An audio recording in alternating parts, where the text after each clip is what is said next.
함께 만드는 언론 미디어 협동조합.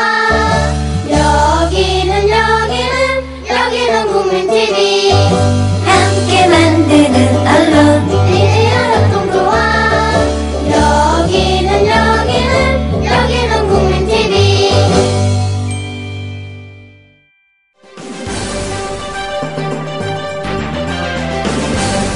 정치평론가 이강윤의 오늘. 안녕하십니까, 이강윤입니다. 7월 22일 수요일 시작합니다. 국정원 해킹 사건의 유일한 해법은 국민의 대표들에게 제한 공개 방식으로라도 스파이웨어 관련 로그 파일 등 모든 원천 기록을 손상이나 은닉 없이 제출하고 설명해서 민간인 사찰이나 정치 또는 선거 개입에 사용하지 않았음을 증명하는 것입니다. 정보기관의 특성상 기밀 유지가 불가피한 점은 이해할 수 있습니다. 민간인 사찰이나 국내 정치 이용 목적으로 사용한 게 아니라는 점이 명확히 입증되면 지금의 이 논란은 마침표를 찍을 수 있습니다. 그 어떤 국가기관도 국민을 감시하거나 사찰하는 것은 어떤 경우에라도 용납될 수 없습니다. 국정원에 대한 유일한 지시권자이자 보고를 받는 사람은 대통령입니다. 대통령은 국익을 위해서라도 이 사건의 투명한 해명과 국민적 납득을 위해 지금 즉시 국정원의 모든 자료를 국민의 대표들에게 공개하도록 지시해야 합니다. 국회 정보위원회 소속 의원들은 국가기밀 취급이 인가돼 있습니다. 관련 조항을 엄격히 적용하면 기밀 유출 부분은 걱정하지 않아도 될 겁니다. 그들은 국민을 대신해서 그리고 대표해서 사실관계를 확인하려는 것이기 때문입니다. 또 해킹 관련 기록의 진위 여부를 확인할 수 있도록 보안과 해킹 관련 전문가들의 참여를 보장해야 합니다. 이들에게는 관련 자료에 대한 비밀 유지 각서와 외부 발설 시 처벌 조항을 명시하면 될 일입니다. 정보기관의 기밀 유지와 국민 알 권리가 대립하는 양상으로 몰고 갈 일은 결코 아닙니다. 사찰 여부는 알 권리 이전의 기본권이기 때문입니다. 잠시 후 시작합니다. 안녕하세요. 국민TV 조합원 전창걸입니다. 이번에 새롭게 오픈한 국민TV 쿠겐샵의 성공과 번창을 기원합니다. 쿠겐샵이 국민TV 미디어 협동조합의 튼실한 살림으로 성장하길 바랍니다. 당연히 물론 쿠겐샵에 새싹당 콩차 입점시켰습니다. 먹기 편하게 티백으로 만든 새싹당 콩차도 있사오니 여러분의 많은 관심을 바랍니다. 혹시 커피숍을 운영하시는 분들 메뉴에 새싹당 콩차를 추가하고 싶다면 도매 가격으로 납품 가능합니다. 거침없이 070-8635-1288로 전화주세요. 그리고 인터넷 다음에서 새싹당 콩차를 검색하시면 전창걸닷컴으로 오실 수 있습니다. 골이 깊으면 산이 높듯이 힘겨운 시간이 지나면 행복한 시간이 다가올 것을 저는 믿습니다. 힘든 세상 혼자서 속상해하지 마세요. 여러분 곁에는 국민TV가 있습니다. 그리고 발칙한 음료 기발한 차 새싹당 콩차도 있습니다. 070-8635-1288입니다.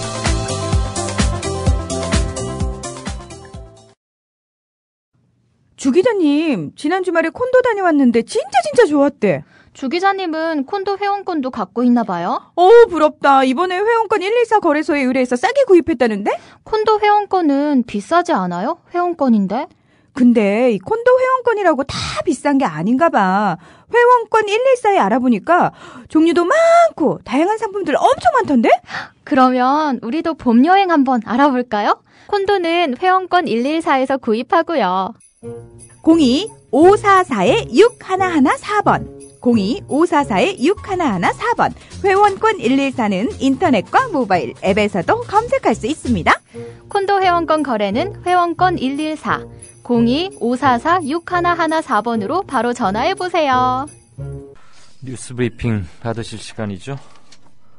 새신랑 김효진 PD가 신혼여행 마치고 그리고 약간의 공백 끝에 오늘 복귀한 첫날입니다.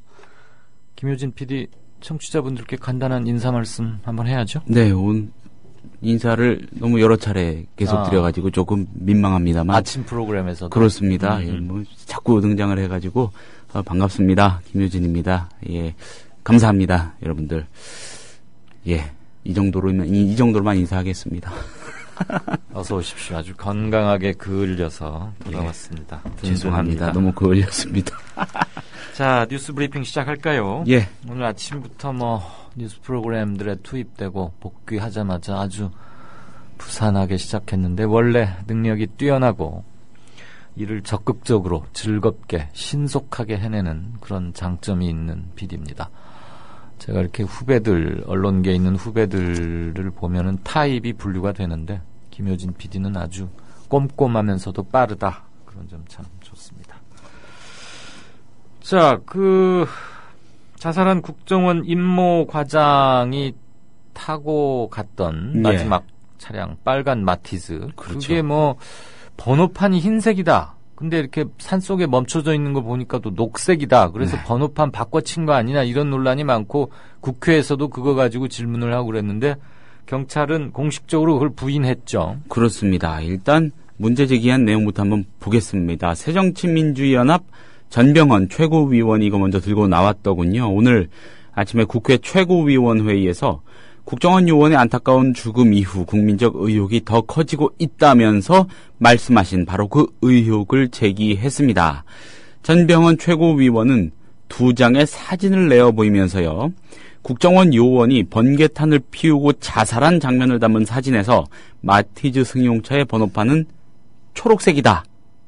그러면서 반면 해당 요원이 차를 운행한 사진이라면서 경찰이 언론에 배포한 CCTV 사진을 보면 번호판이 흰색이다. 이렇게 말을 했습니다. 네. 예, 이어서 초록색을 흰색이라고 우기는 행위다. 이러니 국민이 진실을 거짓으로 덮는다고 하는 것이다. 언론인들도 경찰이 제출한 CCTV 기록과 시신이 발견된 사진의 승용차 번호판 색깔을 비교해보길 권한다. 이렇게 촉구를 했습니다. 자, 조금 복잡할 수도 있는데 정리를 하자면 자살한 직원이 몰던 바로 그 승용차라는 걸 확인하기 위해서 경찰이 제시한 CCTV 사진 속 차량의 번호판 색깔, 그리고 실제로 시신이 발견된 바로 그 차량의 번호판 색깔이 다르다는 겁니다. 네. 어느 한쪽의 번호판 색깔이 조금 더 짙다던가 색이 좀 바랬다. 요런 차원이 아니고 예, 아예 흰색과 초록색으로 판이하다는 겁니다. 제가 이 국회 현장에서 직접 이걸 본 건 아니라서 이 촬영된 사진, 보도된 사진을 통해서 간접적으로만 들여다보는 수밖에 없었는데 보니까 일단 그걸로 보기에는 확인이 다릅니다. 예. 전병헌 최고위원은요, 해킹 의혹 사건의 핵심 인물인 이 나나테크 대표가 출국했는데 언론 인터뷰에서 국정원 불법 도감청 대상까지 알고 있었다고 자인했다. 우리 당은 출국 금지를 강력히 요구했는데 정부는 깡그리 무시했다. 은폐를 위한 방조다. 이렇게 질타했고요. 또 국정원은 대통령의 지시와 감독을 받고 지금 국정원장도 이병기 청와대 비서실장이 추천한 것으로 안다. 예. 대통령이 침묵만 지켜서는 안 된다. 국정원에 빚진 것이 없다는 대통령의 확고한 결단을 촉구한다. 이번 사건의 진실 규명은 대통령 결단에 달렸다. 이렇게 따졌습니다. 네. 새정치연합 최고위원회가 정봉주 전 의원 사면 문제로 조금 오늘 좀 투닥투닥했죠. 네. 논란의 발단은 오늘 열린 최고위원회의였고요. 촉발한 당사자는 유승희 최고위원입니다. 유승희 최고위원은요, 정의와 진실을 위해 부당하게 정치적 보복을 당하고 있는 정치인의 사면을 반대하는 당론을 우리 당은 정한 적이 없다. 그런 의미에서 정의를 위해 지금 정치적 보복을 당하고 있는 정봉주 전 의원은 사면 1호가 돼야 한다고 주장한 것이다. 이렇게 말을 했습니다. 네. 이른바 정치적 사면에는 반대한다. 이런 당의 원론적인 입장을 반박하는 내용으로 볼 수가 있겠습니다. 유승희 최고위원 발언에 대해서 이용득 최고위원은 비공개 회의를 통해서 이견을 제기한 것으로 알려졌습니다. 이런 말 했답니다. 정봉주 사면을 왜 말하나? 당이 싫으면 떠나면 되지 왜 당에 상처 내고 회의 시간 다 잡아먹냐. 비판을 했다는 건데 이용득 최고위원은 또 매일 당 상처 내고 물고 뜯고 그러는 것이 트러블 메이커다. 이거는 좀 아주 꾸짖은 것 같죠. 강도 높게 비판을 했다고 합니다. 유승희 최고위원이 이에 대해서 아니 그게 무슨 당을 상처내는 행위냐 왜 반말하냐 또 이렇게 받아쳤다고 하고 이 과정에서 회의실 바깥으로까지 고성이 새어나온 것으로 알려졌습니다. 이종걸 원내대표 이 상황에 대해서 회의 후 기자들과 만나서 당의 입장은 기본적으로 대통령의 사면권 행사는 제한적으로 적절하게 이루어져야 한다는 입장이며 정치적 사면도 예외가 아니라는 입장이다. 정봉주 전 의원에 대한 특별한 필요성에 대해 유승희 최고위원이 강변하는 과정에서 당의 입장과 충돌하며 이견이 있었다. 이렇게 말을 했습니다. 예. 네, 그랬군요.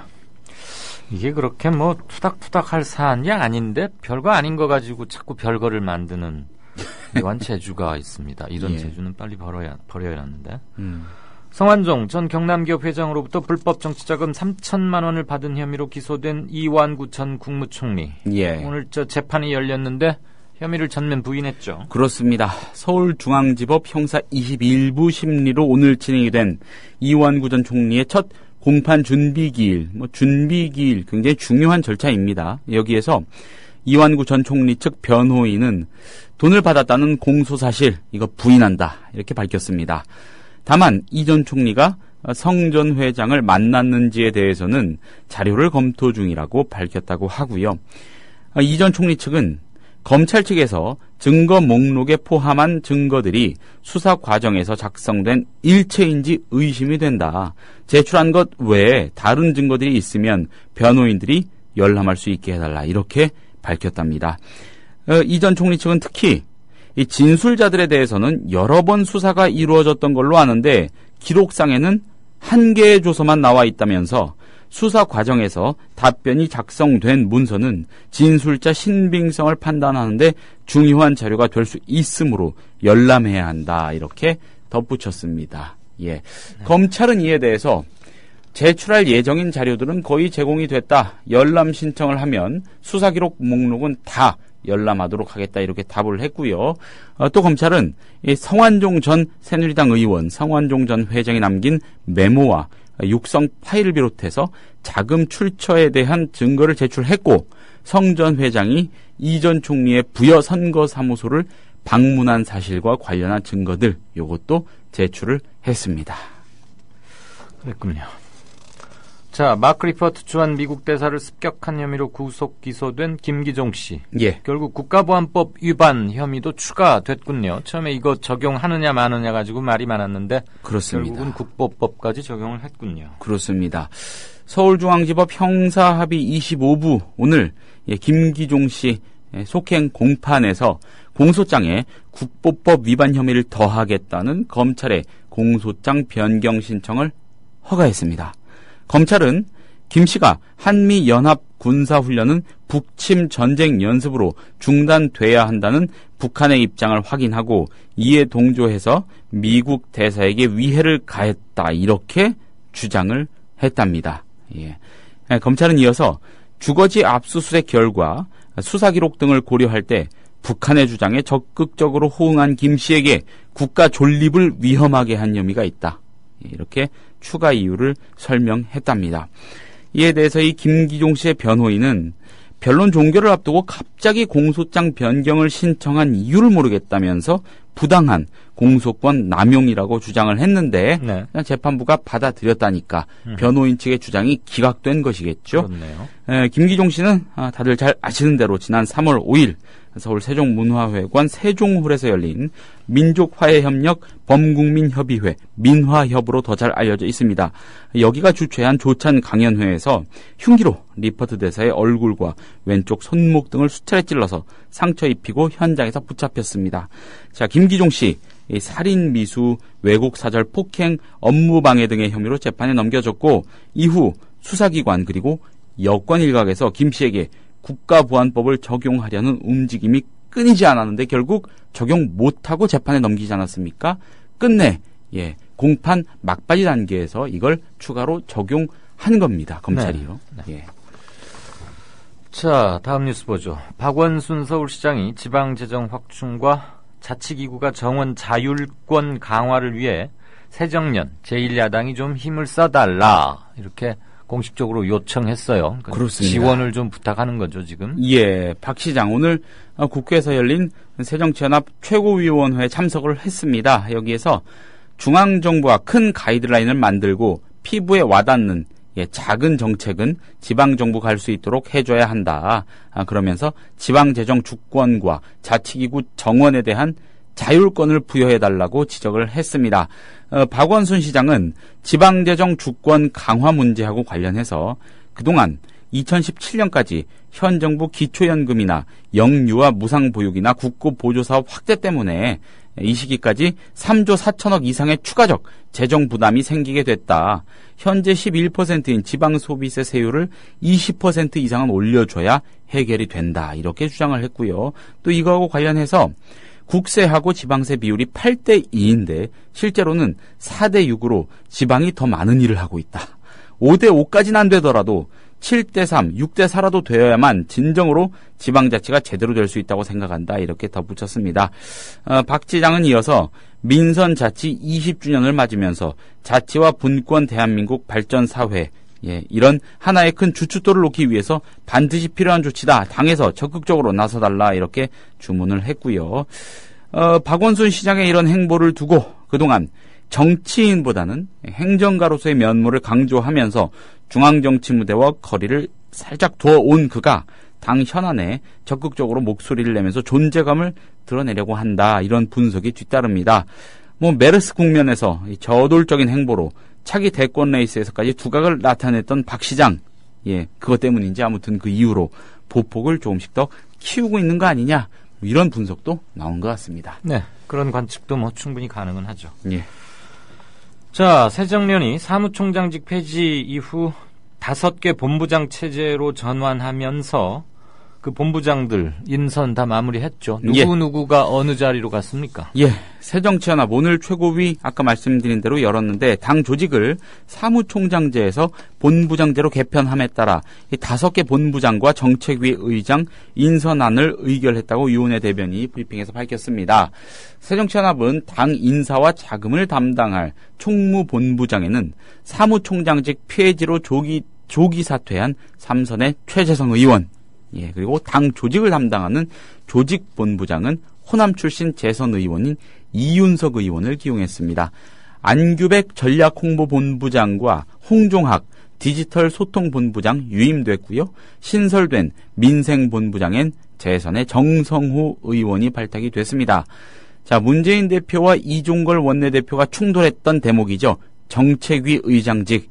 여기에는 당내 비노, 비주류로 분류되고 또한 김한길계로 분류가 되기도 하는 최재천 의원이 임명됐습니다. 문 대표의 이번 인선 어쨌든 전체적으로 또한 표면적으로는 탕평에 방점을 찍은 거 아니냐 이런 평가를 듣고 있는 것 같습니다. 네, 사무총장이 인사와 돈, 조직과 자금 담당했는데 결국 이름만 총무본부장으로 바꿨지 옛날에 사무총장하고 크게 달라진 건 없네요. 네. 그 자리에는 사무총장 바로 며칠밖에는 못했지만 최재성 의원을 다시 기용했다 이렇게 보는 게 맞을 것 같고 인사와 자금은 이제 총무본부장 소관 그다음에 조직은 이 조직도 예전에는 사무총장의 고유 권한이었었는데 조직 부분을 조금 떼냈군요. 그런데 인사 부분은 또 총무본부장에게 있기 때문에 이 둘의 관계 설정이 좀 애매해 보이긴 합니다만 무슨 기업의 본부장 이런 것 같기도 하고 호남 출신의 이윤석 의원. 그렇습니다. 네, 지금까지 뉴스 브리핑의 김효진 PD였습니다. 고맙습니다. 돌아보면 우리들의 마음을 국민이 주인인 방송 국민TV 보이는 라디오가 탄생했습니다. 평일 저녁 시간대를 책임질 다양한 시사 프로그램 정의로운 변호사들의 법조 뒷담화 이런 변이 있나 대한민국을 위협하는 가짜 안보를 해부한다. 김종대, 정욱식의 진짜 안보. 화제의 주인공을 만나 한국 정치를 해부한다. 이용마의 한국 정치. 뉴스와 토크를 아우르는 무개념 토크쇼. 김채구의 맛있는 수다. 역사 왜곡 문제를 파헤치는 진실 프로젝트. 100년 전쟁. 음악을 통한 정면 승부. 신개념 뮤직 토크 DD쇼. 시청자의 눈과 귀를 사로잡는 강제 소환 방송. 고퀄리티 보이는 라디오가 여러분을 찾아갑니다. 4월 6일 오후 6시 본방사수. 국민들 모두 보라.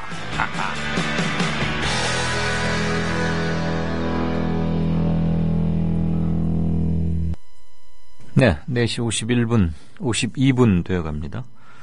잠시 게시판을 좀 보죠. 그 전에 보도를 통해서 다 아시는 내용이지만 제 오프닝 관련 그리고 국정원 해킹 관련해서 좀 뉴스성인데 이 코너를 통해서 하나 해소를 하고 게시판 들어가겠습니다. 새누리당이 오늘 안철수 의원을 아주 맹비난했어요. 그 이유는 물론 아시겠죠. 안철수 의원이 지금 새정년에 이번 국정원 해킹건 관련해서 조사위원회 위원장직을 맡고 있는데 그 이름은 국민정보지키기위원장입니다. 국민정보지키기위원회 위원장 안철수. 안철수 의원이 국정원에 여러 가지 이런저런 자료들 좀 다 내놔야겠다. 저는 그 충분히 이해가 가고 합당한 요구라고 생각합니다. 왜냐하면 지금 국정원은 일단 원천적으로 접근 자체가 대단히 불가능한 거 아닙니까? 그리고 오프닝에서도 말씀드렸습니다마는 최초의 원천 자료라고 할 수 있는 로그 파일, 로그 기록, 어디에 어떻게 접속했다. 누구 휴대전화건 누구 컴퓨터건. 지금 요번에 문제가 되는 그 RCS 스파이웨어가 휴대전화에만 하는 게 아니고 일반 PC에도 물론 되는 겁니다. 근데 지금 이제 사람들 휴대전화 의존도가 높고 하니까 통화 이런 것도 엿듣기 위해서 휴대전화를 타겟으로 했지만 이메일 같은 거 클릭하면 이제 스파이웨어가 심겨지는데 노트북이나 일반 데스크탑 PC라고 하는 거 그것들도 당연히 들여다보는 거죠. 그러면 뭐를 언제 누가 어디서 어떻게 봤는가, 어떤 라인을 이용해서 이거가 알려져 있지 않는 한, 그게 규명되지 않는 한 국정원이 아무리 우리는 대북 용의자들만 들여다봤다라고 말해도 그걸 입증할 근거가 없지 않습니까? 안철수 의원은 또 보안 백신 프로그램 개발자이기도 하고 해킹 전문가는 아니지만 그래도 컴퓨터에서 현역 의원 중에서는 최고 전문가라고 할 수 있는 것이고 또 그의 스태프들이나 도움을 많이 받는 측이 있겠죠. 그래서 아무튼 국정원에다가 여러 가지 자료를 좀 공개하라, 제출하라라고 요청을 했더니 새누리당이 국가 기밀을 유출하려는 행위 이러면서 아주 격렬하게 비판을 했습니다. 국가 기밀을 유출하려는 행위라는 비판은 좀 저는 너무 나갔다. 그다음에 문제가 있다. 일테면 국회에서 국정감사를 하거나 행정부의 모든 일을 들여다보고 비판하고 보고받고 질의하고 자료 요청하고 하는 것들 그거 다 국가 기밀 유출하려고 그러는 겁니까? 아니지 않습니까? 일단 사실관계를 파악해서 민간인이나 정치 관련된 무슨 사찰이 있었느냐 없었느냐를 밝히기 위해서 오히려 국정원으로서는 기회가 될 수도 있는 거죠. 물론 안철수 의원 또 국민정보지키기위원회 위원장으로서의 안철수 위원장이 제출받은 국정원이 제출할 어느 자료를 얼마만큼 제출할지는 모르지만 제출할 자료 중에는 기밀이 있을 수 있습니다. 그런 것은 표시를 하거나 해서 절대 외부 발설 또는 유출 이런 거에 각별한 주의를 하고 안철수 위원장도 그거에 대해서는 서면으로 사인을 해준다거나 일종의 비밀 유지 각서 이런 것들이 있죠. 지금 문제의 초점은 민간인을 사찰했느냐 안 했느냐 또는 국내 선거, 큰 선거 때 선거를 앞두고 뭔가 선거에 이용할 목적으로 이런 걸 했느냐 안 했느냐 이걸 따져보자는 거 아닙니까? 그렇다고 보면 오늘 새누리당의 반응은 좀 지나치다라는 생각이 들지 않을 수가 없습니다. 안철수 의원이 어제 국정원이 구매 사서 운영한 해킹 프로그램인 RCS의 모든 로그 파일을 포함한 7개 분야 30개 자료를 국정원 그리고 SK텔레콤에 요청하겠다고 밝혔었습니다. 그러자 이인재 새누리당 최고위원은 국회에서 열린 최고위원 중진 연석회의에서 국정원이 이 해킹 프로그램을 가지고 어떤 정보 공작 활동을 했느냐 하는 것은 100% 초특급 국가기밀이다. 그런데 지금 야당에서 무슨 위원장을 맡고 있는 사람이 이런저런 자료를 다 내놓으라고 윽박지르고 있다 이렇게 공격했어요. 이인재 최고위원 지금 무슨 김한길 의원하고 함께 성완종 리스트에서 돈 받은 것 같다 그래가지고 지금 검찰이 수사하고 있는 것은 다들 아시죠. 그것 때문에 그러는지 어쩌는지 아무튼 특히 요즘 무슨 사안만 생기면 야당 때리기 청와대 비호하기에 열심히 나서는데 제 눈에는 오얏나무 밑에서 갓근을 고쳐 쓰는 것 같기도 하고 말이죠. 이인재 최고위원 또 이런 말도 했어요. 안철수 의원이 요구한 것은 상식을 뛰어넘는 있을 수 없는 폭거랍니다. 폭거. 국회 정보위원회에서 비밀리에 국정원장 불러다가 질문할 수도 있고 비밀 청문회를 할 수 있는데 그 내용은 어떤 경우에도 밖으로 누설돼서는 절대로 안 된다고 말했습니다. 안철수 의원이 그 자료 받아가지고 무슨 인터넷에 올리겠다는 겁니까? 중계방송을 하겠다는 겁니까? 검토를 하고 비밀유지 조항 그걸 지키면 되는 겁니다. 또 조원진 원내 수석부 대표 요번에 조그만 자리 하나 머리에 썼던데 YTN 라디오에 출연해가지고 문제는 안철수 위원장이 자료 요청을 해서 외부로 자료를 달라는 것이다. 그런데 이것은 불가능한 것이다 라고 비판을 했습니다.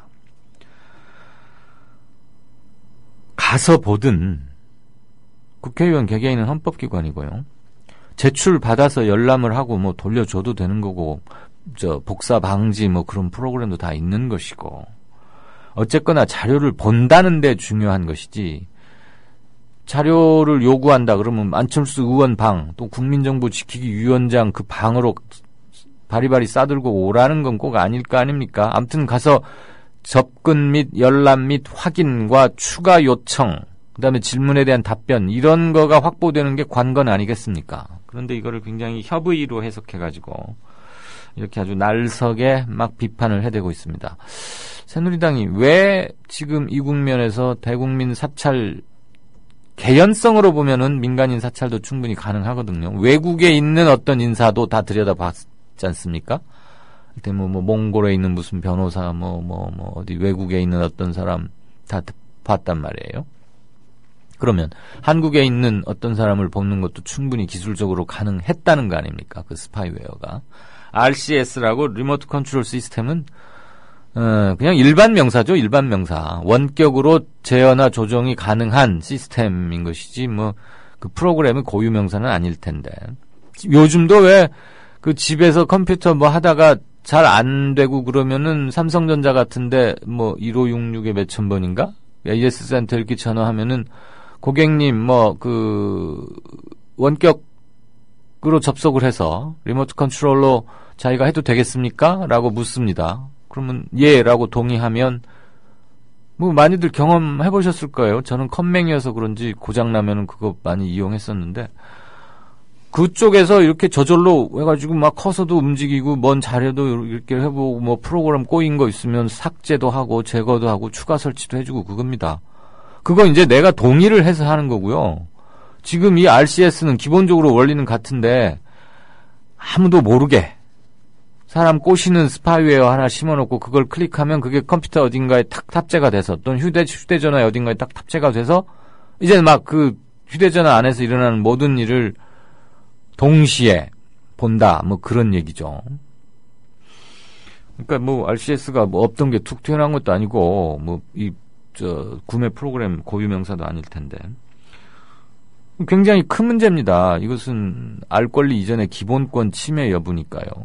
빅브러더 조지 오웰의 그런 게 다시 한번 연상이 되는데 이인재나 조원진 대표 불가능하다. 그다음에 상식을 뛰어넘는 폭거다. 이런 비판 자체가 폭과 같고요.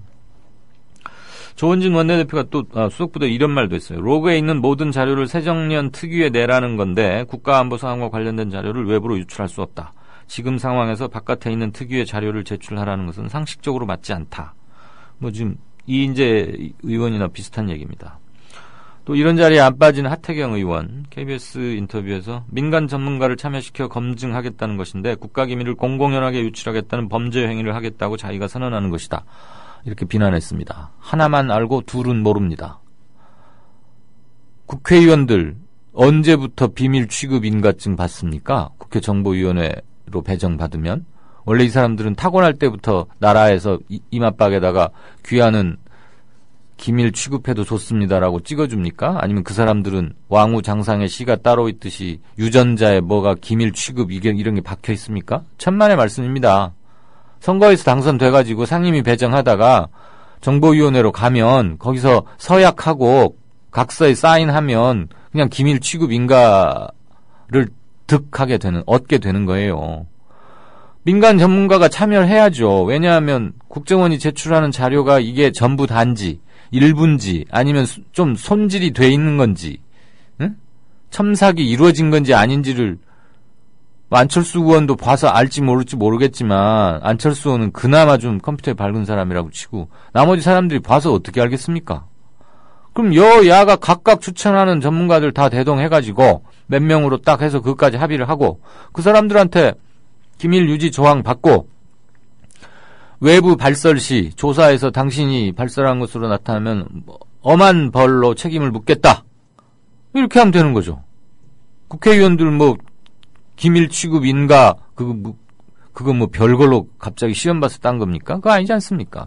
상식적으로 말이 되는 비판을 해야 되는 거죠. 지금 이 문제는 여야가 싸울 문제가 아니고요. 국민의 기본권이 어떻게 지켜지고 있느냐.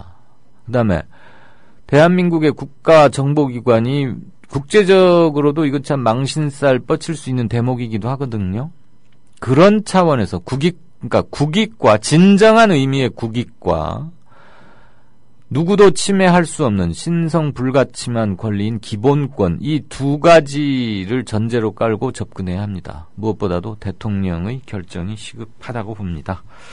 네, 아무튼 새누리당 의원들이 좀 지나치게 시비를 걸거나 그런 것 때문에 제가 뉴스를 그냥 지금 이 시간을 통해서 좀 전달해 드렸고요.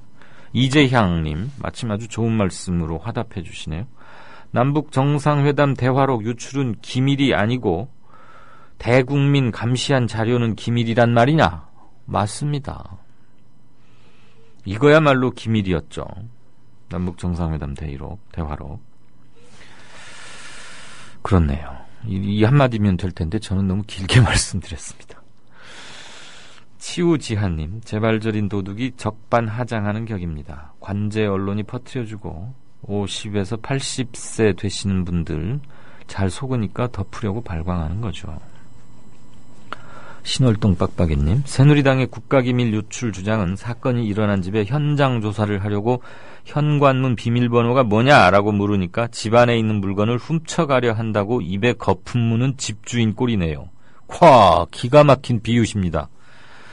이거 게시판을 먼저 봤으면 제가 이거 길게 이렇게 말 않고 그냥 여러분들 말씀만 읽으면 됐는데.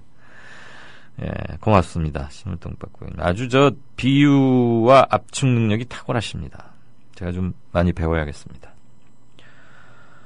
해파림님, 힘든 공부하고 대통령 선거에도 출마했던 분들의 인격이 이 정도라니 정말 놀랍네요. 정치의 변천사 따로 할 필요가 있을까? 라고 하셨습니다. 대통령 선거에도 출마? 이인재 의원 말씀이시죠? 이 사람, 이분 여러 번 나왔죠, 아마? 이게 무슨 소리입니까? 이게 어련하쥐, 신민아, 김우빈, 비주얼 커플 탄생? 2개월째 비밀 데이트? 이게 뭡니까, 지금? 신민아와 김우빈이 요즘 그 초미의 관심사인 연예인들입니까? 디스패치. 데블 엔젤, 네, 애청자 기영님, 국정원 데블 엔젤이 이탈리아 해킹팀에게 왜 국정원 IP를 가지고 있냐고 따진 상황에서 국회가 국정원을 정밀 조사하지 않는다면 그건 국가 안보에 구멍이 나도 방치하겠다는 태도가 아니겠습니까? 새누리당의 주장은 민주주의 정당의 자세가 아닙니다. 여부가 있겠습니까? 제가 어제 뉴스케이에 나가서 이 관련 해설을 하다가 데블 엔젤이란 말이 갑자기 생각이 안 나가지고 악마의 천사, 근데 사악한 악마 이렇게 말했던가? 데블 엔젤. 아이고 생방송 중에 갑자기 뭐가 생각이 안 나면 참 난처해요. 난감하고 한 두세 번을 이렇게 생각해내려다 안 돼서 그랬는데 데블 엔젤 맞습니다. 국정원 IP를 이탈리아 해킹팀 그 본사 서버로 다 이게 간다는 거 아닙니까? 정보가 스파이웨어가 성공적으로 설치가 되면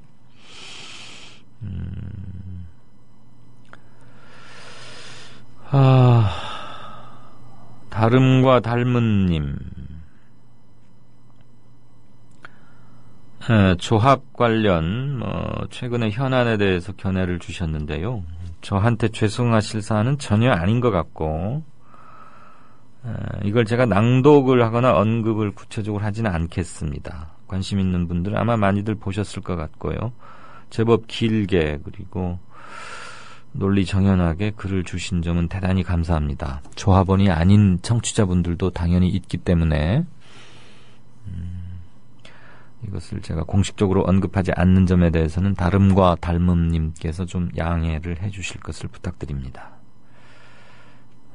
물론 다들 착잡해하고 뭔가 지혜로운 타결책 마주보고 달리는 브레이크 풀린 기관차가 아니라 풀어야 할 실타래, 쓰러뜨려야 할 적이 아니라 풀어야 할 실타래라고 보고 접근을 했으면 정말 좋겠습니다. 충심으로 대화와 중재 이런 것들을 다시 한번 촉구하고 마련코자 하는 생각은 변함이 없습니다. 김효진 PD 오랜만에 돌아왔더니 아주 인사들을 많이 받고 계시군요. 소리엘님 이건 무슨 말씀이신가요? 폐지된 방송 많은데 바꾸시지요. 안 트는 것도 방법일 텐데 좀 둔감해요. 아마 무슨 인서트나 예고 프로그램 혹시 CF 이런 거 말씀이신 겁니다. 무슨 말씀인지는 알겠습니다. 충분히 제작진에 얘기해서 즉각 반영되도록 하겠습니다. 그런데 조금 현실적으로 약간 문제가 있는 것 같긴 하더라고요. 저도 이걸 느끼긴 느꼈었습니다. 작아 보이지만 엄밀한 지적 감사드립니다. 두 분. 시우지아님 오늘 견해가 활발하시고요. 이거 정말 산까치님이 사진도 올리셨고 다들 많이 보셨을 텐데 아무리 빛의 반사라고는 하지만 녹색이 흰색으로 보이는 신기해요. YTN이 이제 이 화면을 단독 입수했었는데 쭉 오고 있는 차 슬로우 모션으로 보더라도 명백히 흰색인데 세워져 있는 차 보면 이제 녹색이고. 근데 경찰 해명은 그런 거 아닙니까? 그 차 안에 이제 차대 번호, 그다음에 이런 거 다 일치했고 후사경, 그다음에 선바이저라 그러나요? 창문에 이렇게 조그맣게 덧대는 거 이런 것들을 봐서 동일하다. 번호판 바꾸지 않았다. 이렇게 말하는데.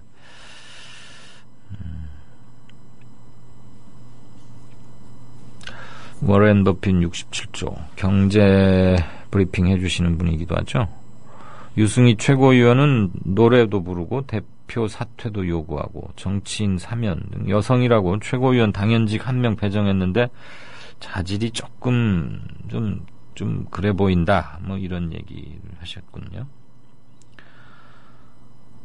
대단군님, 네, 어지러운 시기에 중재에 나서 주셔서 고맙습니다. 근데 지금 돌아가는 것은 중재가 이렇게 잘 되고 있는 것 같지는 않고요.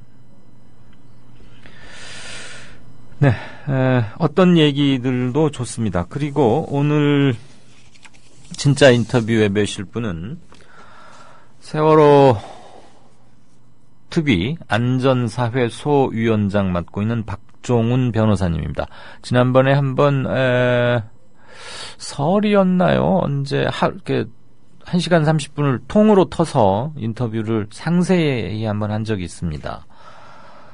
그 이후에 이제 지금 거기 부위원장이 지금 사표 내고 한 달째 결근하고 있고 이런 상황도 있고 공무원들 다 좀 파견해 달라 이렇게 지금 예산도 좀 지급을 해라. 아무튼 지금 잘 안 돌아가고 있기 때문에 어떤지 현황을 좀 점검해 보겠습니다.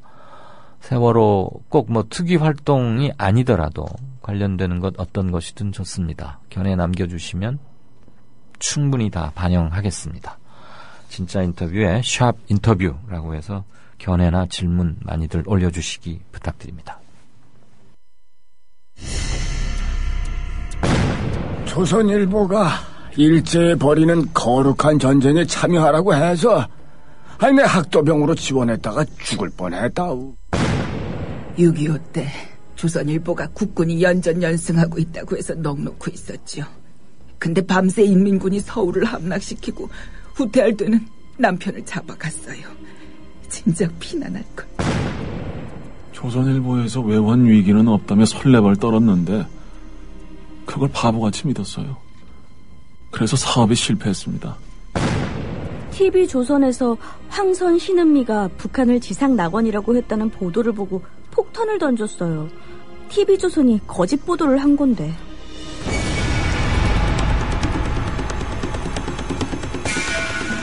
이런 조선일보가 여전히 신문시장 1위를 독점하고 있습니다.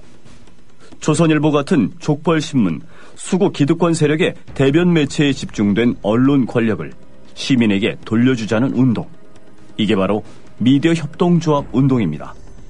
조합원이 아니신가요? 서둘러 가입해주세요. 조합원이신데 조합비를 아직 못 내고 계신가요? 서둘러 자동납부 신청을 해주세요. 인터넷 국민.tv 또는 서울 전화 3144-0933, 3144-7737로 하시면 됩니다. 이강윤의 오늘. 이제는 정가 산책으로 함께합니다. 정치권 동향 생생하게 풀어드릴 분은요. 네, 한국일보 양정대 기자 안녕하세요. 네, 안녕하세요. 새정년이 무슨 회사들처럼 본부장 체제로 바꿨던데 5개 네네. 본부장인가? 네. 면면을 보니까 탕평 인사라고 할 만 그런 평도 있겠다 싶은데 그 와중에 또 정봉주인가 때문에 또 투닥투닥하고 시끄럽고 그렇죠. 왜 이렇게 조용할 바람 잘 날이 없어요?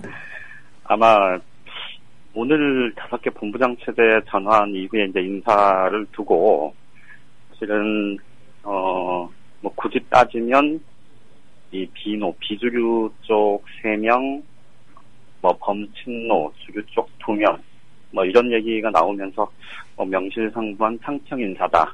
예. 이제 또 핵심 당직 중에 하나인 정책위 의장도 지금 이 비노 진영의 최재천 의원으로 이제 선임이 되면서 그야말로 좀 당내 화합을 도모하는 그런 인사를 했다 이제 이런 평가를 받을 만한 그런 상황이었는데 네. 아마 오늘 저녁 때 이미 아마 오후부터 이 정편을 중심으로 엄청난 보도가 나오고 있을 텐데요. 이 새정치연합 지도부 사이에서 또 그야말로 이 봉승화 합당 상황이 이제 재현됐고 이게 그 정봉주 전 의원 사면 문제가 이제 지금 정복절 특사가 예정이 돼 있는데 네. 거기 이제 정치인 사면 부분에 대해서 이 당의 공식적인 입장은 지금 새정치연합의 공식적인 입장은 가급적 정치인 사면 쪽으로 비리정치인, 비리기업인 사면은 안 된다 이런 쪽에 좀 무게가 가 있고 그런데 이제 내부적으로는 어쨌든 정봉주 전 의원 같은 경우는 지금 피선거권이 한 10년 박탈돼 있는 상황 아닙니까? 네. 그래서 정봉주 전 의원은 사면 대상이 돼야 된다 이런 이제 분위기는 좀 있는 건 사실인데 예. 어쨌든 이제 당의 공식 입장이 그렇기 때문에 사실 이 당 지도부가 공개 석상에서 이 문제를 정면으로 특히 특정인을 하는 것이 좀 바람직하지는 않는 상황인 건 분명하고요. 예. 그런데 이제 유승희 최고위원이 오늘 그냥 17일 날도 한번 얘기했고 20일 날도 얘기했고 이제 오늘 한 번 더 얘기를 했는데 이용득 최고위원이 또 발끈해서 아주 이 비공개 회의 때 사단이 난 겁니다. 네. 아마 뭐 욕설까지 나왔고 뭐 고성이 나오고 뭐 진짜 막장 드라마니 뭐 왜 이렇게 막가냐 뭐 이제 이런 온갖 비난을 받아도 싼 예. 그런 상황인 것 같고요. 제1야당 속권을 바라본다는 제1야당 지도부 치고는 참으로 한심한 지도부가 아닌가 싶은 생각이 드는데, 오늘 이제 사실 뭐 이거는 정말로 뭐 어떻게 보면 참 지금의 한심한 새정치민주연합의 모습을 뭐 그 단면을 보여주는 뭐 그런 것이어서 네. 중요할 수 있는데 어쨌든 갓까지였으면 좋겠다는 생각은 드는데요. 예.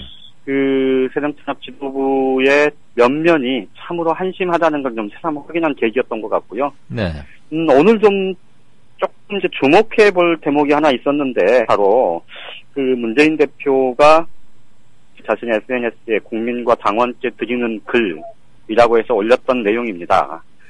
이 두 가지가 핵심인데 하나는 최근 이제 분당 탈당 이런 논의를 이 지역 정세에 기대는 혁신 거부, 또 분열, 이 정권 교체를 가로막는 행위, 뭐 이렇게 규정을 한 대목이 하나가 있고요.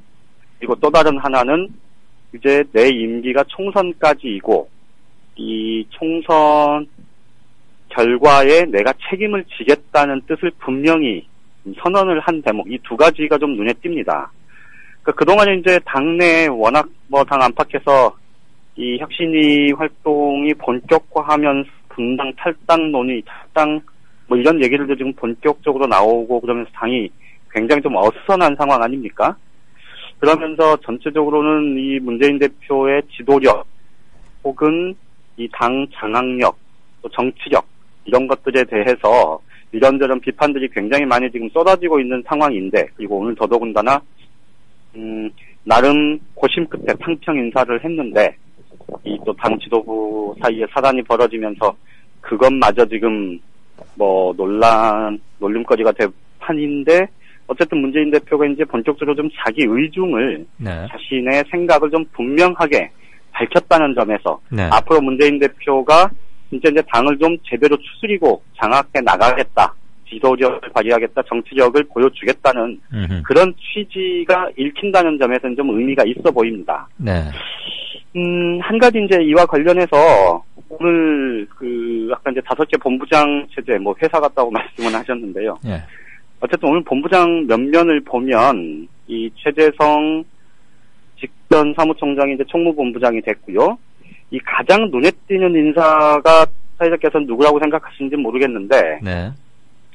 이윤석 그 원내수석 부대표, 지금 원내수석 부대표가 2명인데 그 중에 1명이 지금 대외 협상은 이춘석 원내수석이 하고 있고요. 예. 그다음에 이제 기획, 그다음에 조직, 당내 이 의원 관리는 이제 이윤석 원내수석이 하고 있는데, 이윤석 원내수석 부대표가 동시에 지금 이 5개 본부장 체제로 가면서 사실 굉장히 중요성이 커진 조직본부장을 지금 겸하게 됐습니다. 그게 보니까 옛날에 사무총장이 조직하고 돈 관장하고 있었는데, 돈하고 인사는 최재성 뭐 총무본부장으로 떼고, 예, 조직 담당으로 본부장, 그러니까 사무총장을 2개로 나눈 것 같더라고요. 그렇죠. 그리고 이제 사실 선거 시기가 되면, 네.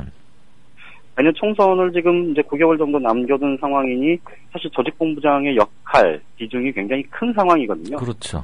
근데 이제 이윤석 의원이 원내수석 부대표와 동시에 지금 이걸 맡고 있는데, 좀 제가 뭐 굳이 이제 이 얘기를 꺼낸 건 참 이 새정치연합이 참 내막을 뜯어놓고 보면 정말로 황당하고 답답한 당이라는 생각이 들어서 제가 좀 말씀을 드리려고 하는데요.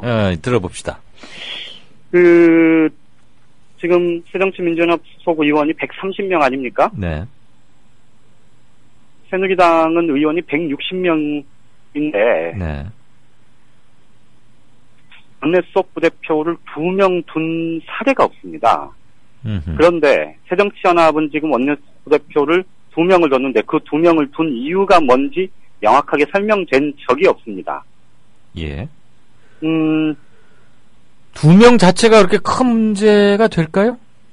왜냐면, 네. 이게 지금 결국 보직 나눠 먹게 하는 거거든요. 제가 지금부터 이제 드리는 얘기가 그건데, 예. 지금, 검찰 조사 받고 있는 이 박기춘 국토교통위원장, 국회 상임위원장이죠. 네. 당창일 의원, 거기도 삼선 중진이죠. 그 뭐 윤리심판인가 뭐 그런 것도 하고 그랬었지 그때. 그리고 거기도 지금 전반기 상임위원장을 했는데 지금 현재 상임위원장인지는 잘 모르겠습니다. 그리고 이종걸 원내대표의 비서실장을 하고 있는 사람이 바로 권은희 의원이죠. 예. 이윤석 의원, 네. 지금 원내수석을 하고 있죠. 예. 제가 지금 이렇게 부르는 사람들이 다 어디에 포함이 돼 있냐면, 네. 국회 예결특위위원입니다. 예결특위는 상설위는 아니지만, 제가 국회를 10년 넘게 출입하면서, 네. 현직 상임위원장이 예결위원으로 들어간 사례를 본 적이 없습니다. 아하. 거기다가 당의 주요 보직들을 맡고 있거나 주요 상임위원회의 간사를 맡고 있는 사람들 중에 이 예결위원을 하는 경우가 거의 없습니다.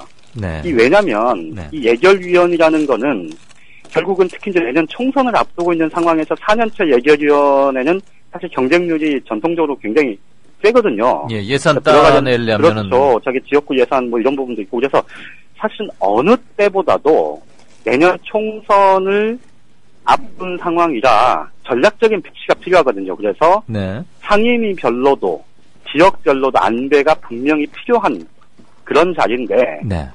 이번에 호남 쪽 의원이 무려 7명, 8명이 들어가 있습니다. 관음이 이윤석 아까 지금 쭉 거기다가 읽었던 사람들. 제가 지금 계속 말씀드리는데 오늘 본부장 인사도 사실 내망 뜯어놓고 보면 이 총무본부장의 최재성 의원은 사무총장의 원래 이 당 지도부가 특히 문재인 대표가 기용을 하려고 했었던 만큼 사실은 총무본부장을 맡는 게 순리일 수 있는 상황이고요. 그런데 이윤석 원내수석이 조직본부장을 겸하고 있다는 거는 이건 참 말도 안 되는 일이거든요. 그러니까 이윤석 의원은 누구나 다 알다시피 박지원 의원, 이 탈당, 신당 이 얘기 제일 많이 하는 의원 중에 한 명이죠. 여기에 최측근으로 알려져 있죠. 최재천 정책위 의장은 비노계 수장을 자임하고 있는 김한길 전 대표의 최측근이죠. 아무튼 그리고 게다가 말씀드렸듯이 제가 아까 말씀드렸던 그 당의 혹은 국회 주요 보직을 맡고 있는 사람들 중에 예결위원으로 들어가 있는 사람들 대부분 다 비노 인사들입니다. 이게 당 좀 심하게 말씀드리면 지금 당 꼬라지가 아닌 겁니다. 그러니까 탕평이 아니다 이 말이네요. 지금 우리 양 기자 주장은. 결국은 나눠 먹기다. 이게 하도 당을 바깥에서 흔들어대니 문재인 대표도 일단 두 손을 든 그런 인사였다고 보는 게 맞을 것 같고요. 하나씩 줘서 입을 좀 막거나 골고루 균배하는 듯한 이미지만 준다. 그렇죠. 그래서 이제 제가 아까 오늘 문재인 대표가 당원과 국민께 드리는 글이라고 올린 그 두 가지 내용이 좀 주목이 된다라고 말씀을 드렸던 건 현실적으로 지금 이 불가피하게 이런 타협을 했지만 내 의지는 여기에 있다라는 걸 오늘 밝힌 걸로 그렇게 해석을 해볼 수 있지 않겠냐는 거고 그래서 지금부터 문재인 대표가 어떤 모습을 보여주느냐가 정말 중요한 상황이 됐다. 이런 말씀을 드리는 겁니다. 문재인 대표는 항상 시험대 하나 장애 허들을 하나 넘고 나면 또 허들이 기다리고 그러는 것 같은데. 요새 기자들 사이에서 그런 얘기도 있습니다. 문재인 대표 처음에는 이제 정치력 부재, 제대로 못하네 이런 얘기를 하다가 요즘 반응은 크게 두 가지입니다. 하나는 정말로 무능한 것 같다. 라는 평가를 하는 기자들도 있고요. 이제 기자들 사이의 평가입니다. 또 다른 하나는 진짜 비노 해도 너무한다. 문재인 대표가 좀 불쌍하다.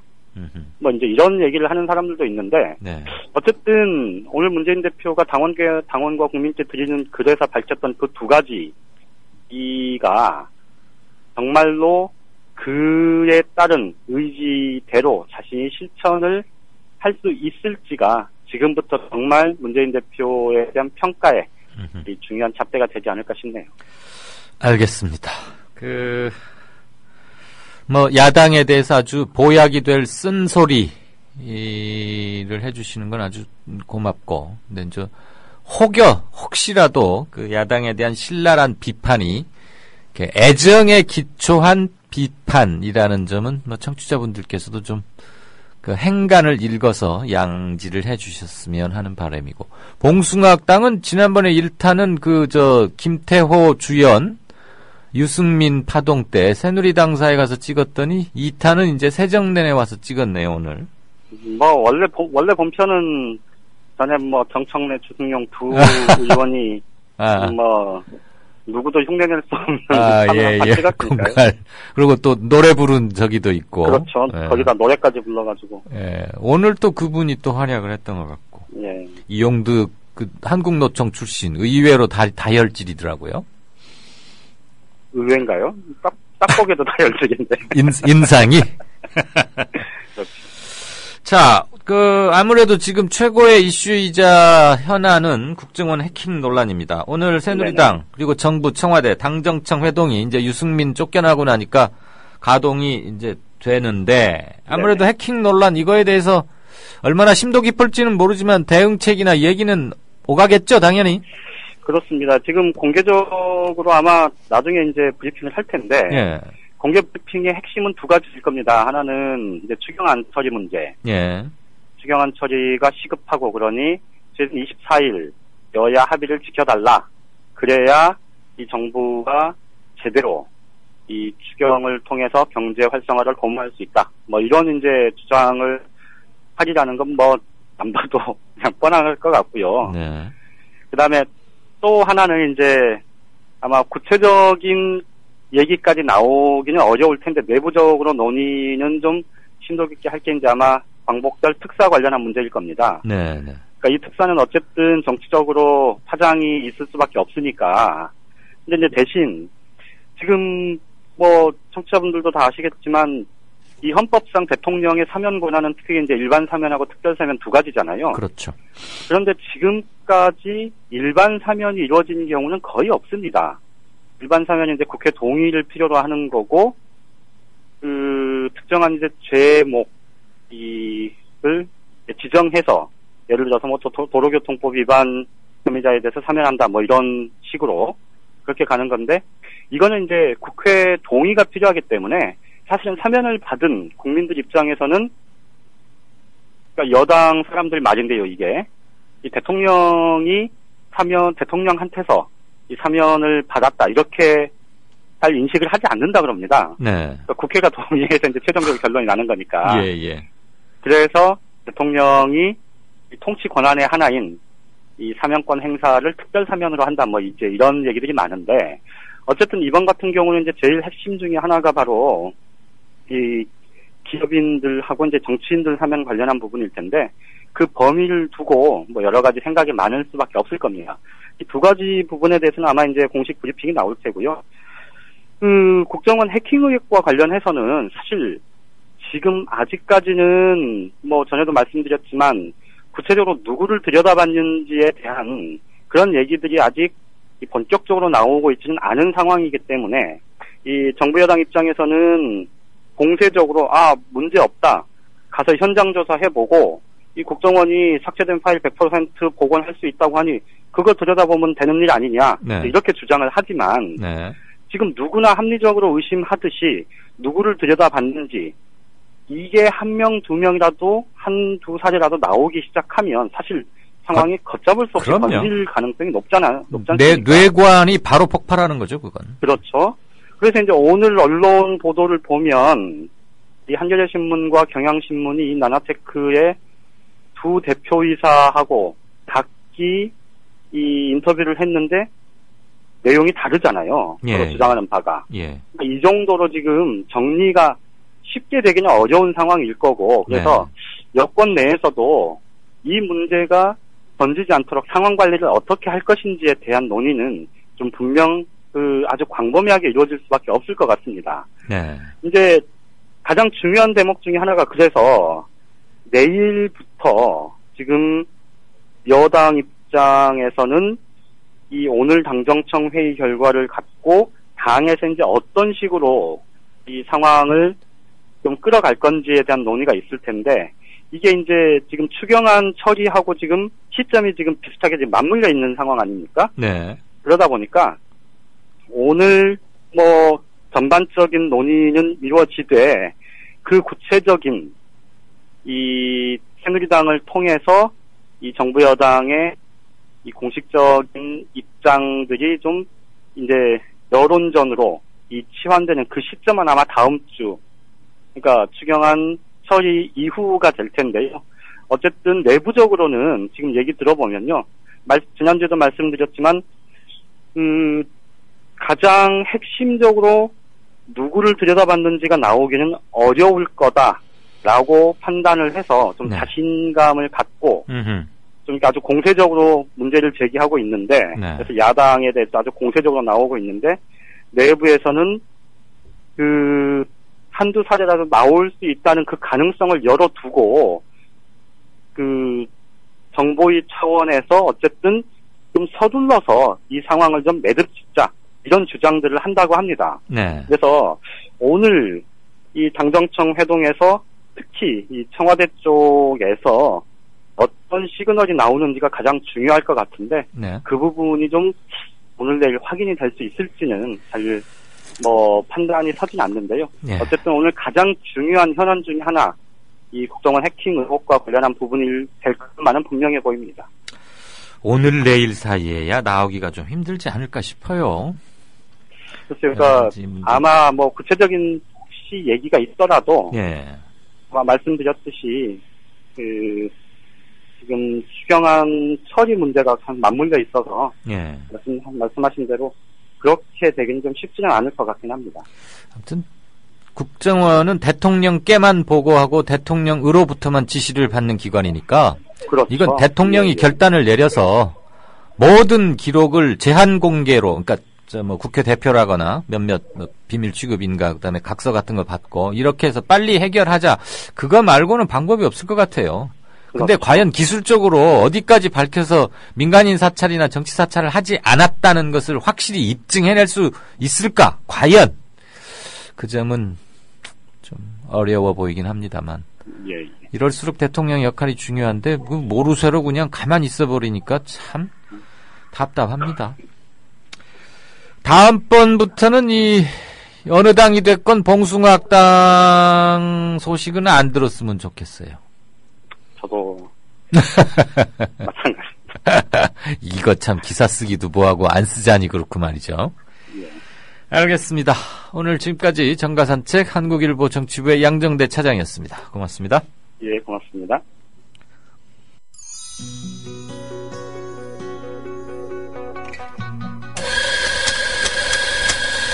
미디어 협동조합이 만든 카페 아시나요?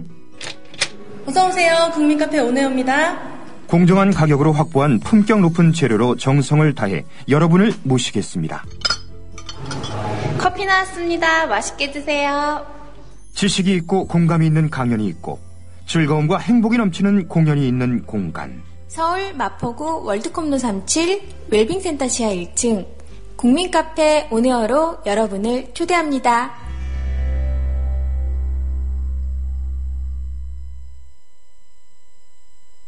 네, 5시 34분 50초 막 돌았습니다. 조금 전에 양 기자가 꼬라지 이런 말을 했는데 조금 방송에 부적합한 용어였습니다.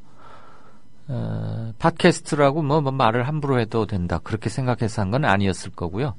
아마 순간적으로 본인도 좀 못마땅하고 그러는데 어쨌거나 품이 없는 단어였으면 분명합니다. 다른 팟캐스트에서는 그보다 훨씬 심한 말들도 다 쓰곤 한다는데 이강윤의 오늘까지 굳이 그러고 싶지는 않고요. 그런 단어 조금 거슬리게 들으셨던 분들께는 제가 대신 말씀을 드립니다. 앞으로는 그런 용어는 사용을 자제하도록 다시 얘기를 하겠고요. 너무 야당을 뭐라고 하는 거 아니냐? 아무리 그래도 새누리당보다야 새정년이 그래도 좀 밀어주고 토닥거려줘야 하는 거 아니냐? 그런 견해 충분히 이해합니다.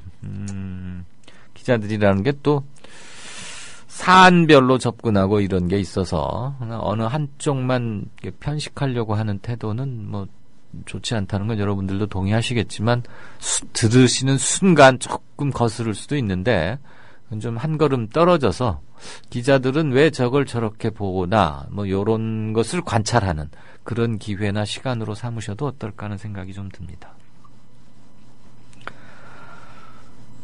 애청자 기영님, 아주 오늘 자꾸 많이 올려주시군요. 오늘 뉴시스 통신을 보니까 해금된 CIA 보고서가 나왔는데 이승만 정권 말기에 이승만은 일을 안 하고 영부인과 비서 그리고 3명의 장관이 일을 거의 다 했다더군요. 지금 현 정부를 보는 것 같습니다. 그렇군요. CIA 보고서.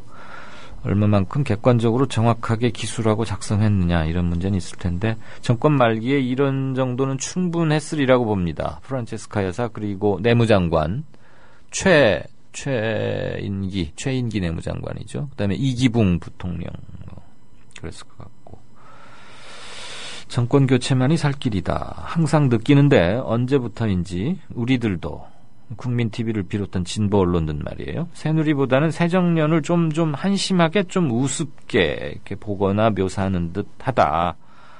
새정년이 한심타한들 새누리보다 더 나쁘게 하겠느냐 이런 견해 주셨습니다. 네, 충분히 제기하실 만한 견해로 받아들입니다.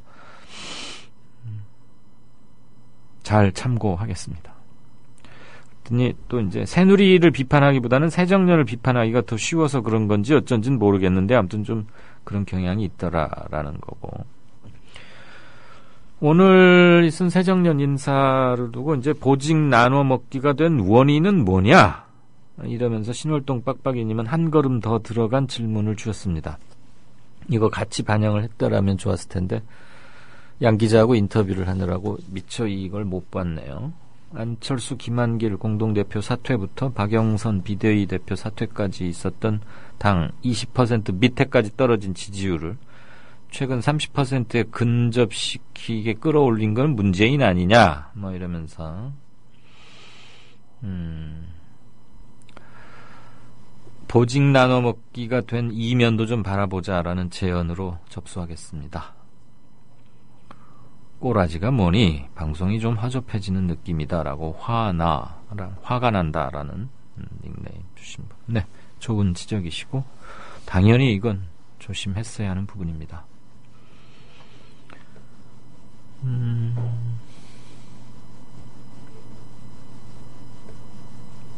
정봉주 전 의원의 사면 복권 문제를 언급도 못하게 한 이용득 최고위원이 좀 문제가 있는 거 아니냐라고 다름과 닮은 의미 지적해 주셨군요. 네.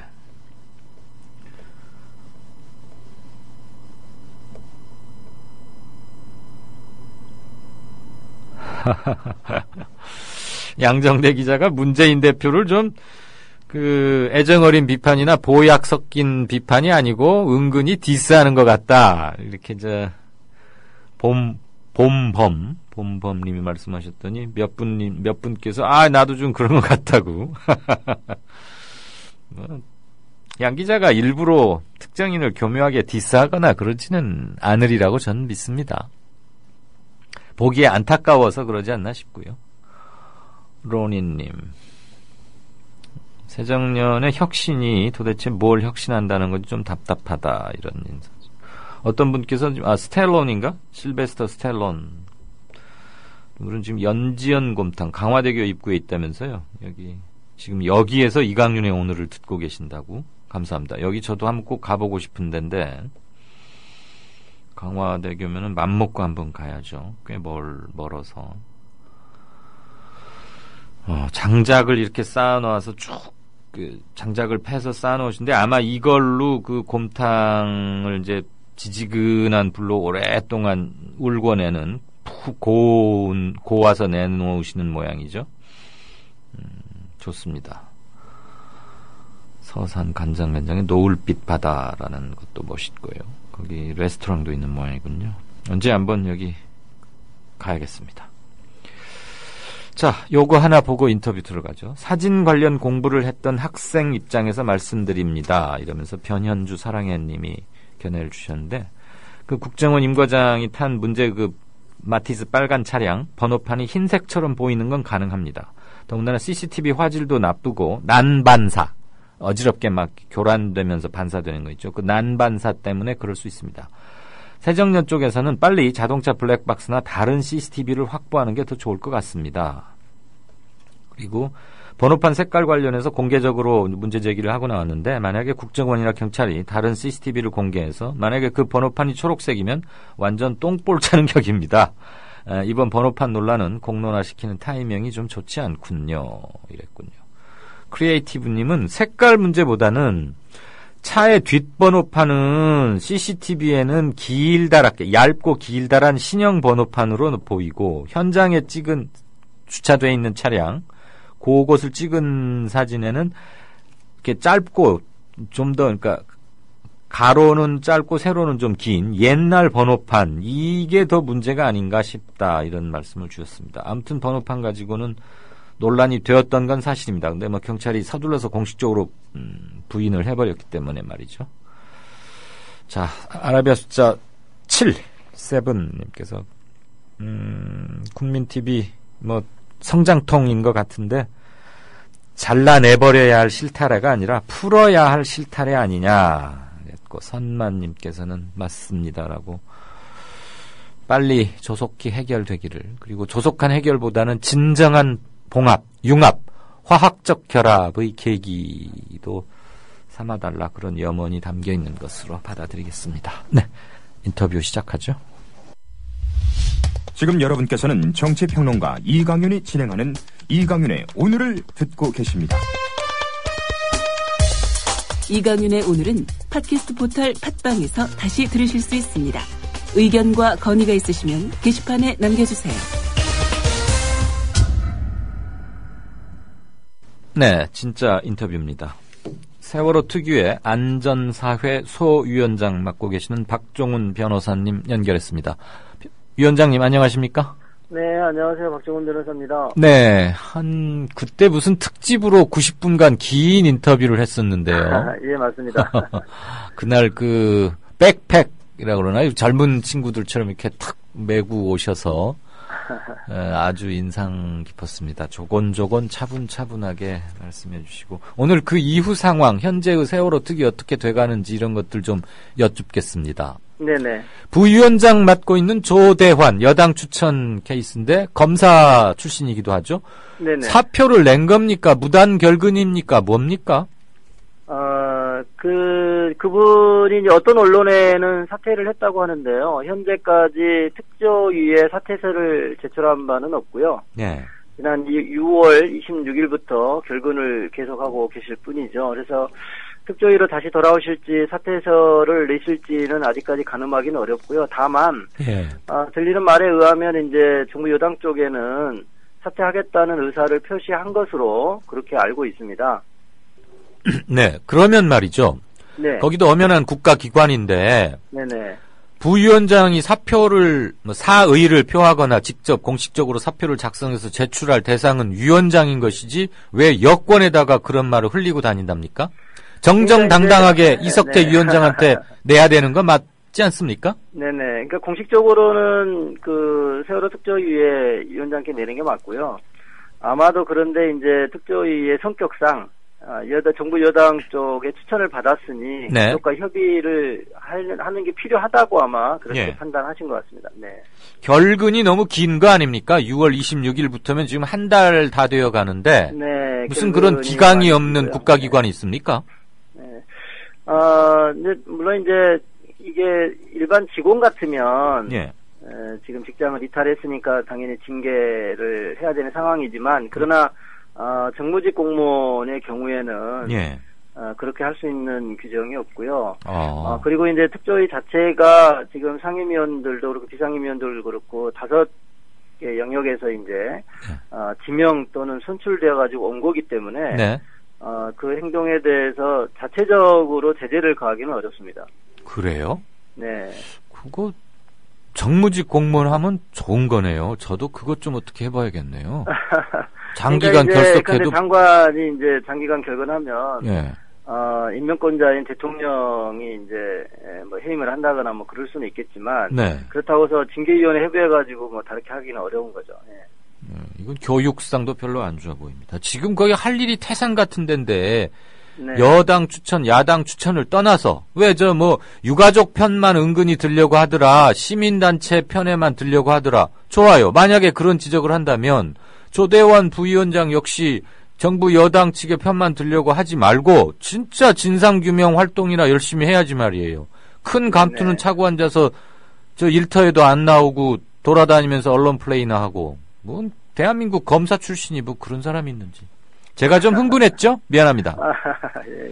자, 특조위가 정부에 공무원 원래 보내겠다고 한 사람들 다 파견해달라고 요청한 것을 두고 일부 언론에서는 한 발 물러섰다 이런 분석을 하던데 그 분석에 동의하십니까? 네, 그 팩트만 말씀드리자면 저희가 이제 그 3명을 제외한 나머지 공무원 파견 요청은 이미 진작부터 했었고요. 예. 다만 이제 시행령에 규정은 되어 있지만 그동안 파견 요청을 보류했던 행정지원실장, 기획행정 담당관, 조사 일과장에 대해서 이번에 이제 공무원 파견 요청을 하겠다라고 네. 위원장께서 천명을 하셨는데 사실 그동안에 위원장님께서는 이제 이 3명은 안 받겠다고 했었고요. 다만 이건 파견 보류죠. 그러니까 공식적으로는. 그리고 정치권에서는 여야에서 그거에 관해서 어떻게 할 건지 협의를 하겠다 이런 상황이었습니다. 네. 그런데 지금 상황은 상당히 좀 이제 복잡하게 흘러가지고 사실 그 정치권에서는 아시겠지만 세월호 그 특별법 시행령 문제 때문에 뭐 국회법 개정이 됐다가 대통령 거부권 행사가 됐다가 뭐 여당 원내대표 사퇴하고 이러면서 더 이상 이제 정치권에서 해결하기 어렵게 됐고요. 예. 저희 특조위 상황은 뭐 시행령 제정 과정에서 여러 차례 이제 3명의 공무원뿐만 아니라 그 정부가 주요 직책에 공무원을 파견해서 특조위 업무에 깊숙이 개입해가지고 또 기획하고 조정하려 한다는 그런 문제점이 지적이 됐었는데요. 예. 현재까지 그런 문제가 해결된 것은 아니고 여전히 뭐 의문이나 불신 또 저희에 대한 우려는 남아 있습니다만 현재 입법예고안에 대해서 상대적으로 지금 현재 제정된 시행령은 그 입법예고안에 비하면 좀 수정 완화된 점이 없잖아 있고요. 예. 그리고 민간인을 별정직 공무원에 채용하는 과정이 1차적으로는 곧 마무리되는 단계에 와 있는데 네. 그동안 이제 파견 요청했던 공무원들은 또 여전히 특조위에 파견되지 않고 있고요. 또 예산은 지난 3월부터 전혀 배정이나 지급이 되지 않은 상태에서 지금 특조위 운영이 뭐 어렵다는 건 다 언론에서 여러 그러면 차례 국가기관이 돌아갈 수가 없잖아요. 뭐 이런 상황입니다. 근데 이제 문제는 이제 지난 금요일에 추경 예산을 논의 중이던 국회 예결 특위에서 기재부 장관이 뭐라고 말씀하셨냐면 이 3사람 파견 요청을 하지 않았기 때문에 예. 이게 조직이 편대가 안 됐으니 예산을 편성 지원할 수 없다 이렇게 발언을 했어요. 예. 사실 그 발언에 대해서는 명확하게 말씀을 드리면 공무원 파견 요청은 특조위원장의 권한이지 의무가 아니죠. 아하, 그렇죠. 그리고 그 시행령도 특조위원장과 그 정부 부처가 협의해서 만들어졌던 시행령도 아니었고요. 예. 따라서 그 주장에 대해서는 뭐 법리적이든 뭐 논리적이든 부당한 점을 충분히 말씀을 드릴 수는 있는데 문제는 계속해서 지금 예산이 안 나온 지가 여러 달 됐고 공무원 파견 요청했는데 3명 말고는 다 요청을 했었거든요. 예. 그 사람들도 지금 상당 대부분 안 오고 있고 그리고 이제 곧 민간에서 채용된 공무원, 이제 별정직 공무원이 들어오게 돼 있는데 그 사람들한테 줄 월급도 없는 상황이 됐기 때문에 네. 이런 상황에서 만약에 그 3명을 파견 요청 안 한 것 때문에 공무원 파견도 안 되고 예산 지원도 안 되는 상태가 오래 간다면 예. 실제로는 이 조사 활동에 무력화시키려는 그렇죠. 그런 과정이 되기 때문에 네. 사실 수개월 늦춰주겠죠. 조사 활동 자체 시작이. 예. 그런 상황에서 이제 위원장께서 이렇게 헝클어진 실타래를 먼저 풀기 위한 대성적인 결단을 했기 때문에 예. 이거를 뭐 시각에 따라 양보냐 아니냐 뭐 판단할 수 있지만 그건 그렇게 중요한 거 아니다. 예, 그게 중요한 게 아니고 어떻게든 간에 조사 활동에 들어가기 위해서 네. 먼저 위원장께서 사례를 풀어나갔다. 뭐 그렇게 보시면 될 것 같고요. 그래서 이제 정부 측에서 예산 지원이나 공무원 파견들 이제 협력이 곧 될 것 같고요. 그렇게 되면 8월 중순경에는 현판식을 하고 조사 활동에 들어갈 수 있지 않을까 그렇게 생각이 됩니다. 그때로부터 세월호 특위가 활동을 개시하는 공식 기산점으로 잡자. 이제 이런 거죠. 그렇죠. 예. 물론 이제 기산점에 대해서는 논란이 계속 있어왔죠. 뭐 개정을 뭐 한다니까요. 그거는 국회에 맡겨야 되겠지만 예. 저희 입장에서는 8월 중순이나 돼야 이른바 활동을 개시할 수 있을 것 같습니다. 아니 도대체 세월호 사건 터진 지 1년하고도 석 달이 지나가는데 그리고 특위를 출범시키자고 합의한 지가 지금 7개월이 지나가는데 아직도 이게 정식 출범조차 못하고 있다는 것 자체가 참 통탄스럽습니다. 관련해서 한 가지 더 여쭙겠습니다. 네네. 유승민 파동의 본질이 저는 네네. 세월호 특위의 그 시행령 네. 중에 독소 조항을 고쳐야겠다. 그래서 특위에서도 자체적으로 수정안을 내서 이제 국회에 제출하던 것이 아니죠. 행정부에 제출하는 거죠. 저희는 지금 청와대와 행자부에 제출해놓은 상태입니다. 예. 그리고 국회에서는 야당 측의 요구를 받아들여서 모법에 어긋나는 모법 정신과 배치되는 시행령은 개정이나 그것을 요구할 수 있도록, 그러니까 강제할 수 있도록 하자고 한 건데 그걸 청와대에서 거부권을 행사해버리면서 막 한 15일가량 국가가 그냥 혼란스럽고 올스톱 상태더니 결국 유승민 낙마, 도중 하차로 이어졌는데 네네. 그때 이제 공무원연금법을 이렇게 여야가 합의하는 과정에서 주고받고식으로 시행령의 이제 개정 얘기가 나왔던 거 아닙니까? 그것의 핵심적인 것은 세월호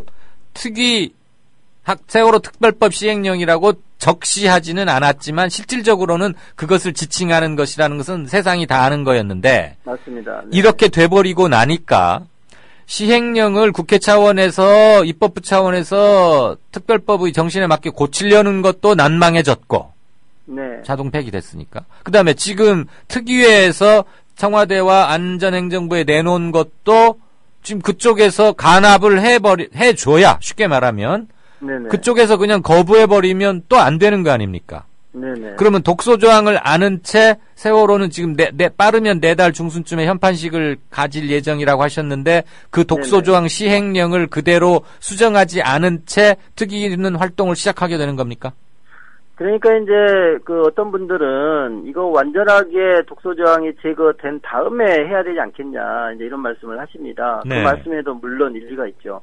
그런데 문제는 그 독소조항이 다 없어지고 이른바 기본적인 조사 활동이 가능하게 된 그러니까 일종의 이제 믿음이 생기게 되려면 향후에도 몇 달 심지어는 올해 안에도 안 될 가능성이 높습니다. 지금 제가 처음에 특조위 올 때 12월 18일 날 첫 출근을 했는데요. 그 당시만 해도 뭐 1월 중순에 임명되고 2월 초에 출범한다고 그랬습니다. 그러나 1월 16일 날 뭐 그 세금도둑 발언 이후에 몇 달을 지금 이렇게 발목이 잡혀 있는 거거든요. 그래서 저는 물론 이제 모든 것들이 다 완비된 다음에 출범을 할 수도 있겠지만 어쨌든 시간의 흐름에 따라 증거나 이런 것들은 다 사람의 기억도 희미해져 가는 거고요. 그렇죠.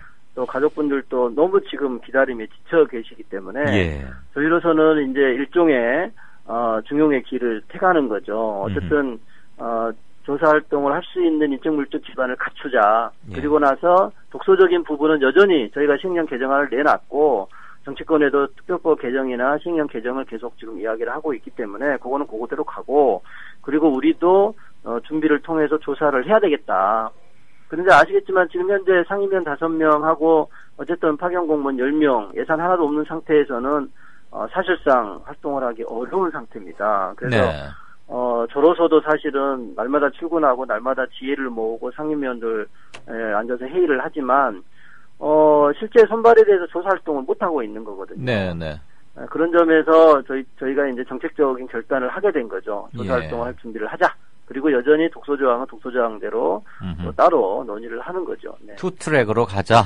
네네. 고육책이라는 거는 충분히 알겠는데요. 그리고 그 세월호 진상규명을 위한 충정도 충분히 행가는 읽힙니다만 정부 네. 차원에서 세월호 특조위를 좀 은근히 뭐 요즘 그 유행하는 말로 디스한다 이 말 뜻 아세요, 변호사님? 네, 압니다. 은근히 뭐 분명한 법에 의한 국가기관임에도 불구하고 비협조적이거나 이렇게 좀 왕따시키는 그런 거 아닙니까? 드러난 현상은 그렇게 충분히 이야기될 수 있을 것 같고요. 그렇다고 보면 이석태 위원장이 좀 모종의 중대 결단을 하고 이런 제스처도 좀 필요하지 않을까 싶은데 말이죠. 글쎄요, 다양한 견해와 입장들이 있고요. 지금 현재 어제 기자회견을 통해서 그렇게 하신 거에 대해서 다양한 견해가 있는 것으로 알고 있습니다. 다만 이제, 이 안전사회를 위해서도 결국 현장 최고 지휘자가 어떻게 올바른 결정을 할 거냐가 대단히 중요한데요. 저희도 그런 여러 가지 고민 끝에, 지금 그런 결단을 하신 거로 이해를 하고 있고요. 그리고 이게 이제 아시겠지만 지난 7개월의 세월 동안 저희가 느낀 거는 많은 그 기대나 요구들은 있지만 실질적으로 인적 물적 자원을 갖고 있지 못한 상태에서 계속 손발이 없으니까 해야 되는 그런 상황이었거든요. 근데 지금은 이제 어쨌든 공무원들이 이제 별책직 공무원에 들어오고 파견 공무원들이 오고 예산이 오게 되면 기본적인 활동을 시작할 수 있게 되면 좀 더 다른 갖춘다. 상황이 전개될 거고요. 물론 그렇다고 해서 갑자기 해당 기관이나 부처들이 적극적으로 협력할 거라고 기대까지는 하지는 않습니다. 그러나 조사할 수 있는 기본적인 준비가 되면 이제 국면 자체가 좀 달라질 것으로 그런 점은 있습니다. 있겠네요. 앞으로도 많은 노력과 분투가 예상이 됩니다. 청취자분의 짧은 질문 하나만 드리고 헤어지겠습니다. 그 장기 결근 중인 조대환 전 부위원장이 도장을 가져갔다고 들었는데 반납했습니까? 라고 물어오셨습니다. 어느 청취자분께서. 도장 가져가고 그런 거는 사실은 얼마 전에 이제 저희가 공무원 임용을 하려면 6급, 7급, 6급 이하는 또 사무처장의 제청을 받아야 됩니다. 그것 때문에 또 문제가 됐고요. 사실은, 사무처장이 없는 상태에서 임용을 할 수 없는 상태가 있었기 때문에, 사무처장이 이제 결재를 한 거로 그렇게 제가 알고 있고요. 여러 가지 복잡한 사정이 있습니다. 오늘은 여기까지 듣도록 하겠습니다. 시간 때문에요. 박 위원장님 감사합니다. 네, 감사합니다. 이강윤의 오늘이 준비한 순서는 여기까지입니다. 들어주셔서 대단히 감사합니다. 인터뷰 막판에 좀 촉박했군요. 내일 다시 뵙겠습니다. 고맙습니다.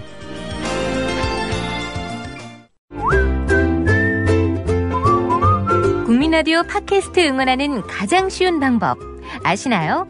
다운로드하기, 별점 주기, 댓글 달기, 구독하기.